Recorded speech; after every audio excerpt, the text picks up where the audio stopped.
paano mag-deactivate ang Facebook kasi gusto na niyang magpahinga naman. Sir, yan ang tanong ng ating kaibigan. Kung may katanungan ka kaibigan, i-comment sa comment section at kung bago ka pala, click ang follow button at i-subscribe mo na rin ako para personal mo akong ma-message sa mga ganito nating mga tutorial. May tanong na ako, bakit kaya gusto niyang i-activate ang kanyang Facebook? Kanya na lang yun. Tara, let's go! Magandang buhay kaibigan. So ganito lang pag i-activate ng iyong Facebook account. Okay kaibigan? Ganito, i-open mo lang ang iyong Facebook, tap ang Facebook. At dito sa iyong Facebook, itap ang tatlong lines babaw ng Facebook. Itap ang gear icon settings.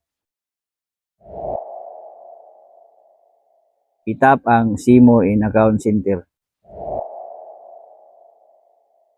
Itap ang personal details. Itap ang account ownership and control. At piliin mo lang itong deactivate or deletion. Then itap ang mo lang yung Facebook na nais mong i-delete.